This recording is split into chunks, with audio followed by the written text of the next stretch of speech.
문제를 푸는 것보다는 이 상황에 대해서 자유물체도만을 나타내는 것만 그 간략하게만 설명을 하고 넘어가도록 하겠습니다.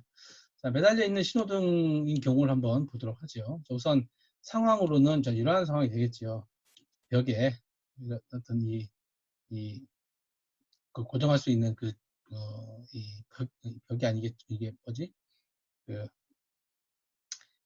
지지대라고 이렇게 생각하면 되겠죠. 이 지지대에다가 자, 이러한 형태로 이렇게 묶어 이렇게 매달려 있다 그러면 이때 이 물체에 작용하는 이 물체 정지에 있을 거니까 이 물체에 작용하는 이 힘을 한번 나타내 보자라고 이제 하는 것이죠. 자, 이거 분명히 평행 상태에서 정지해 있으니까 이거를 자유물체도를 갖고 어떻게 표현하느냐 하면 바로 이렇게 표시한다라고 하는 것이죠. 그래서 이거는 바로 요 힘이 되겠죠. 요 신호등이 되겠고요. 자, 그리고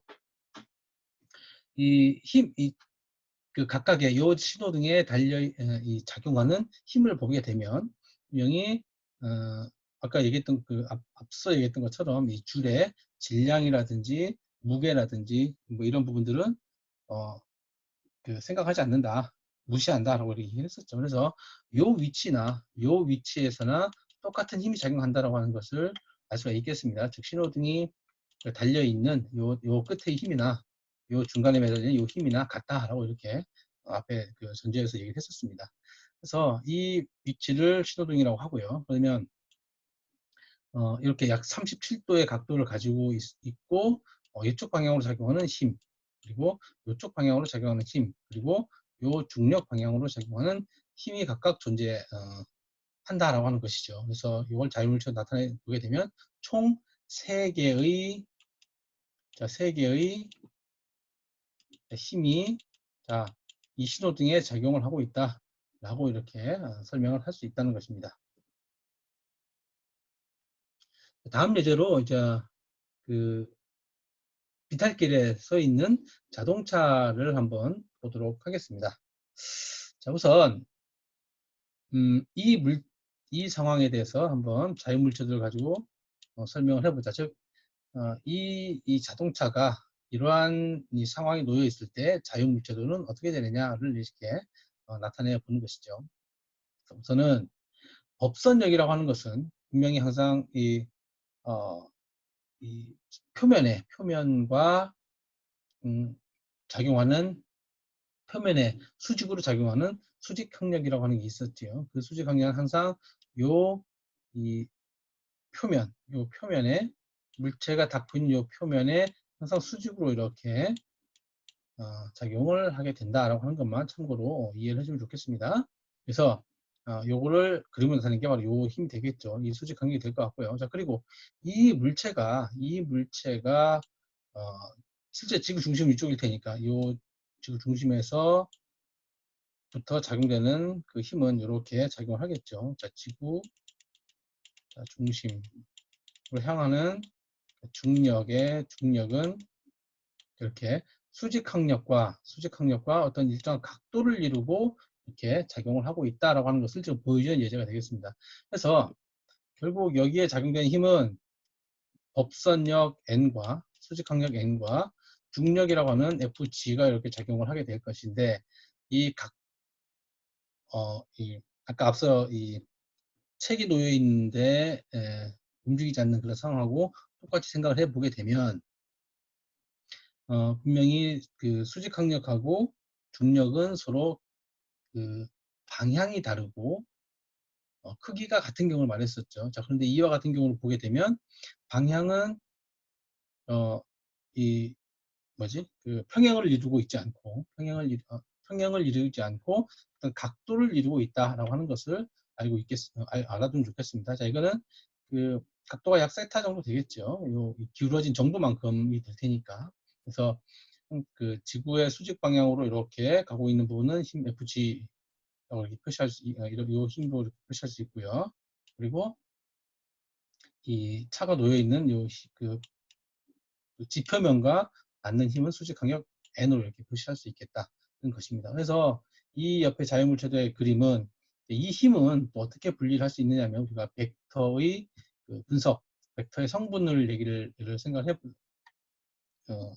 그 개념을 상기해 보면 이 벡터 힘은 이렇게 x축과 y축의 어떤 그 힘의 합으로 이루어져 있다라고 하는 것을 알 수가 있겠습니다. 뭐 요 자세한 부분들 같은 경우는 여기서 설명하지 않고요. 아무튼 간에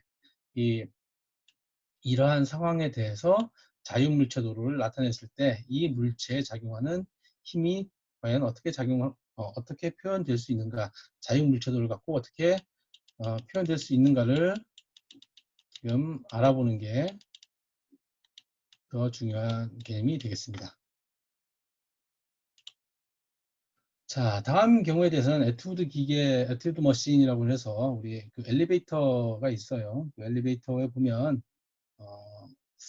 실제로 엘리베이터가 실제로 이렇게 만들어져 있습니다. 이렇게 실제로 항상 그 적은 전력과 그다음에 그 위험을 분산시키기 위해서 항상 이게 예를 들어서 사람이 승강하는 이 엘리베이터 승강기라고 생각하면 좋을 것 같고요. 자, 이거는 그 앞에 추가 되겠습니다. 그래서 약간 혹시 이 주위에 투명한 그 유리로 이렇게 되어져 있는 엘리베이터를 본 적이 있을 겁니다. 거기에 보면 항상 추가 달려 있게 돼 있어요. 사람이 타는 곳과 그 반대편에 이렇게 이런 식으로 이게 이루어져 있어서 이 도르래 에토드 기계 이 원리를 이용하게 된 것이 있는데요. 이게 사람이 타는 엘리베이터이고 그다음에 거기 반대쪽이라고 해야 되나? 반대쪽에 추가 이렇게 되어 있습니다. 그러면 이때 이,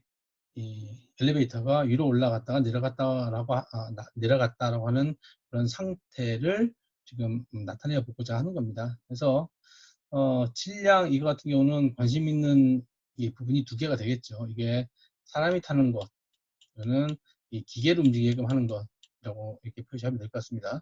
자, 이거는 뭐 좀 더 정리를 할 때 얘기를 하겠지만 엘리베이터가 아까 얘기했던 것처럼 이 추가 없다고 요 M1이라고 하는 게 없다 그러면 예를 들어서 엘리베이터는 쉽게 생각했을 때 위에서 끌고 올리고 내리고 하는 것은 이렇게 묶어 놓고 요거를 감아서 이렇게 줄을 감아서 올리거나 내리거나 할 수 있습니다.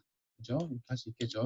올리거나 내리거나 할 수 있는데 왜 이걸 두 개를 갖고 얘기를 하느냐 하면 아까도 앞서 잠시 얘기를 했던 것처럼 요거를 감아서 사용되는 전력하고 추를 달았을 때 이 전력이 차이가 많이 납니다. 자, 그거는 흔히 생각을 해도 똑같겠죠.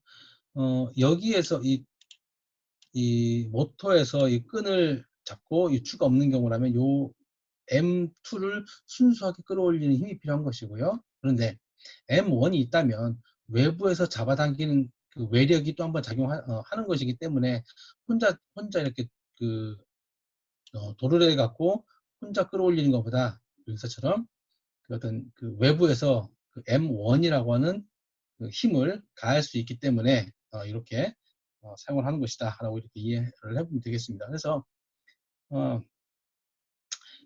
M1과 우리 관심 있는 물체가 M1과 M2가 되겠지요. 그래서 이 M2는 뭐 일단 변하지 않는다면 어떠한 경우가 가장 적은 전력을 갖고 이 M2를 올리거나 내리거나 할 수 있느냐를 결정하는 데도 사용되는 식이 바로 뉴턴의 제2법칙을 사용을 해서 공학적으로 설계한 게 바로 우리가 현재 사용되고 있는 엘리베이터가 되겠습니다. 그래서 이 M1과 M2에 대해서 각각 작용하는 힘을 한번 살펴보겠습니다. 분명히 이 도르래에 작용되는 즉 끈으로 묶여 있다면 이렇게 작용하는 힘, 즉 장력 T와 이렇게 작용하는 장력 T가 두 개가 있을 수 있겠죠. 각각의 경우에 대해서. 그리고 이 물체가 이게 정지에 있다면 요 이 M1과 그다음에 중력하고 지구 지구하고 상호작용을 하는 힘 M1G가 있을 것 같고요. 그리고 M2인 경우에도 마찬가지로 M2G가 있겠습니다. 그래서 M1인 경우에서는 이 장력, 여기서 잡아서 장력과 그 M1과 그다음에 그 지구하고 상호작용하는 힘 M1G와 M2도 마찬가지로 M2하고 지구하고 상호작용하는 힘 M2G와 그다음에 그 얘가 만약에 가만히 있거나 움직이거나 했을 때 작용하는 그 T가 이렇게 작용이 있을 수가 있겠습니다. 그래서 여기 표시되어 있는 김에 좀 설명을 해보게 되면 우리가 그 엘리베이터에 표시되어 있는 내부에 표시되어 있는 글을 보게 되면 몇 명이 그다음에 몇 명이 탈 수 있습니다라고 하는 그런 게 있지요. 그런 표시가 되어 있고요. 그리고 그 분당 그 얼마를 올라간다. 분당 뭐 몇 미터 올라간다. 뭐 아니면 시간당 몇 킬로미터 움직인다라고 이렇게 하는 그 표시를 본 게 기억이 날 겁니다. 그래서 그거를 계산하는 방법이 바로 이 두 가지씩이 되겠습니다. 그래서 얼마만큼 뭐 어떤 엘리베이터는 빠르게 올라가기도 하고 어떤 엘리베이터는 천천히 올라가기도 하고 그리고 그 사용되는 엘리베이터를 사용되는 그 줄의 장력은 어느 정도 크기를 갖고 있는 줄을 사용할 것이냐 뭐 이런 여러 가지를 판단하는 데 있어서도 중요한 시기 되겠습니다. 근데 아무튼 우리는 이러한 계산보다는 이러한 상황을 자유물체도를 갖고 각각 관심 있는 그 물체들에 대해서 자유물체도가 어떻게 표현되는가 하는 것만 지금 표현할 수 있으면 좋겠다고 생각합니다. 자, 이번 같은 경우는 기울어져 있는 도르래가 되겠죠. 자, 이것도 마찬가지로 크게 어렵진 않습니다. 자, 이것도 마찬가지로 그러니까는 지구 중력 방향하고 그 중력이라고 하는 그 힘의 방향하고 그다음에 그 뭐죠? 그 텐션, 장력하고의 그 나타내어 있는 것을 그 표현했었습니다. 그러면 이와 같은 상황에 대해서도 각각의 M1과 M2의 자유물체도를 각각 한번 나타내 보면 M1인 경우에 대해서는 M1에 대한 자유물체도는 이렇게 나타낼 수 있겠죠. 자, 이거는 분명히 위로 작용하는 힘과 그다음에 이거 장력에 의해서 그 줄에 작용하는 힘과 이렇게 중력을 작용하는 요 T와 그다음에 M1G만 이제 있을 수가 있겠습니다. 자, 그죠? 그리고 M2는 요 지표면에 이렇게 붙어 있기 때문에 분명히 지표면에 붙어 있다라고 하게 되면 분명히 이 법선력, 이 힘이 또 하나가 추가가 되겠죠. 그래서 요 M2에 대한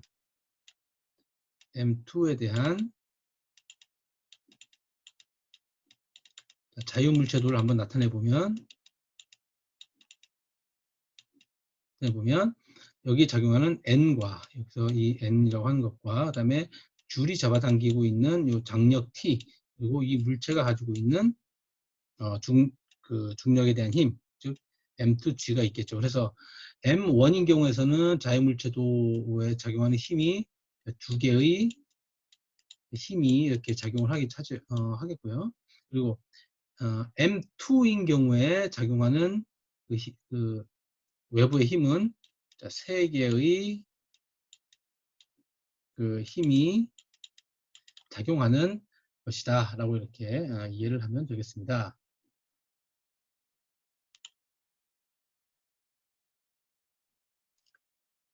자, 다음은 이 앞서 얘기를 했었던 우리가 그 힘과 관련된 부분을 다룰 때 중력이라고 하는 그 힘도 있었지요. 자, 그리고 법선력, 즉 수직항력이라고 하는 그런 힘도 있었습니다. 그 이외에 우리 중력장 안에서 많이 적용되고 있는 그 몇 가지 힘들에 대해서 한번 살펴보게 보겠습니다. 그래서 가장 대표적인 게 바로 마찰력이라고 합니다. 마찰력은 friction force 또는 라고 이렇게 얘기를 하게 됩니다. 그래서 이거는 마찰력이라고 하는 것은 우리가 마찰이라고 하는 그런 용어를 많이 사용하고 있으니까 자, 개념을 쉽게 이해를 할 수 있을 것 같습니다. 자, 물체가 주위와 상호작용을 로서 받는 저항을 얘기를 한다. 즉 운동과, 그래서 이거는 운동을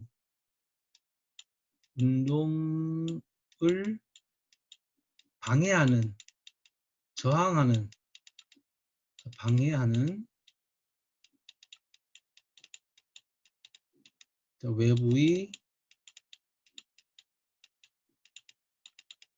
힘이다 라고 이렇게 생각을 해보면 좋겠습니다. 그래서 이 마찰력은 정지 마찰력이라고 하는 것이 있고요. 그리고 운동 마찰력이라고 하는 게 있습니다. 그래서 정지 마찰력은 이 글자 그대로 움직이지 않고 있는 상황인 경우에 대해서 정지 마찰력이고, 그다음에 이 운동 마찰력이라고 하는 것은 운동을 하고 있는 상황에서의 그 작용되는 마찰력이 바로 운동 마찰력이 되겠습니다.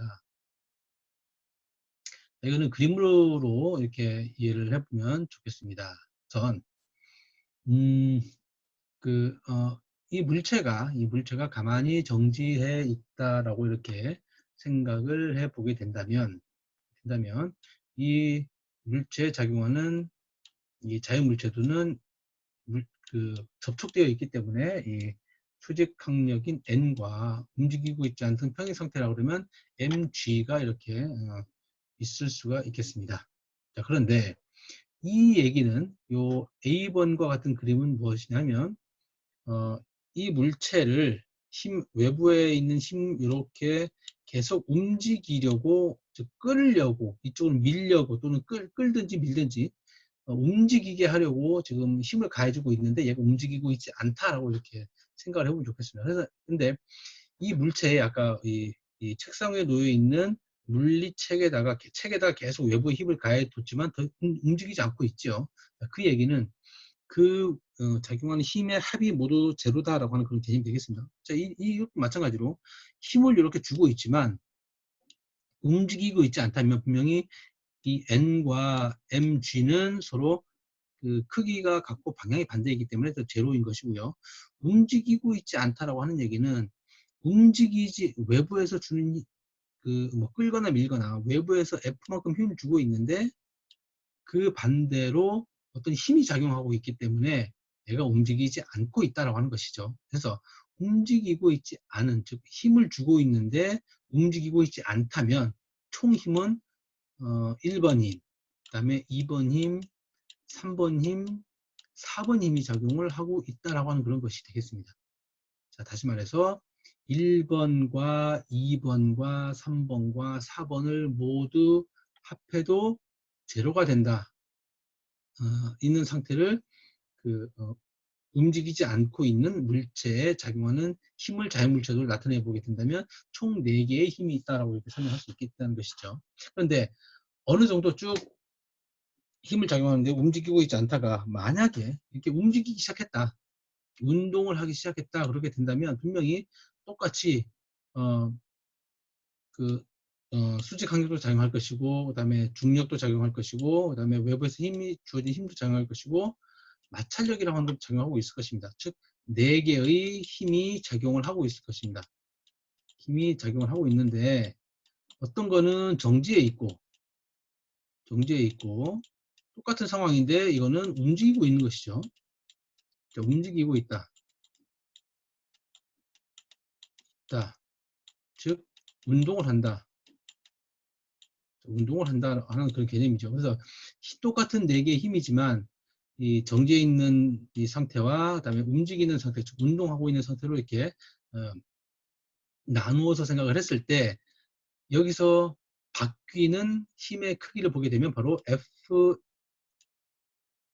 S와 FK로 이렇게 두 가지 힘이 두 가지 힘에 대해서만 변하는 힘이 되겠다는 것이죠. 자, 이거는 이렇게 아래와 같이 그림을 나타낼 수가 있습니다. 이거는 우리가 일상생활에서도 많이 실제로 경험을 해볼 수가 있겠죠. 자, 처음에는 움직이게 하기 위해서 많은 힘을 주다가 한번 움직이기 시작하게 되면 적은 힘을 주어도 잘 움직인다라고 하는 것은 우리가 다 경험을 해서 다 알고 있습니다. 자, 이 상황을 그래프로 이렇게 나타내 보게 되면 정지 영역인 경우하고 운동하고 있는 영역을 이렇게 나타냈을 때 외부에서 힘을 계속 가해주고 있습니다. 계속 가해주고 있을 때 분명히 FS라고 하는 것은 가해주면 가해주는 대로 이 FS가 점점 커지는 것이죠. FS가 점점 커지다가 한번 움직이기 시작하게 되면 갑자기 그 외부 움직이게 됐어요. 처음 움직이기 시작하고 나서는 계속 쉽게 처음에 줬었던 힘보다 적은 힘을 갖고 움직일 수 있다는 것을 우리가 다 경험할 수 있었습니다. 그래서 그 상황을 경험을 설명을 한번 해보게 되면 정지 마찰력이라고 하는 것은 정지되어 있는 그 힘이라고 하는 것은 굉장히 움직였을 때 그 힘보다 더 많이 크다라고 이렇게 알고 있으면 좋겠습니다. 이거를 그래프로 나타내는 게 바로 이러한 식이 되겠습니다. 즉 이거는 다시 한번 정리를 좀 해보면 운동 마찰력보다 정지 마찰력이 크다 라고 우리가 알고 있으면 되겠습니다. 자, 그래서 여러 가지 이 정지 마찰력과 운동 마찰력에 대한 예를 몇 가지 보여주고 있는데요. 자, 여기 보면 뭐 예를 들어서 콘크리트 위에 고무 라든지 그다음에 뭐 유리 위에 유리 그다음에 뭐 요것이 괜찮겠죠. 얼음 위에 얼음 그다음에 얼음 위에 뭐 금속 그다음에 인체 관절 이걸 보게 되면 콘크리트 위에 고무 같은 경우 우리가 그 타이어를 생각을 해보면 되겠습니다. 타이어인 경우를 이렇게 예를 들어보면 되겠죠. 그래서 정지 마찰력은 분명히 이게 정지 마찰력이고요. 정지 마찰력이고 이게 운동 마찰력이 되겠습니다.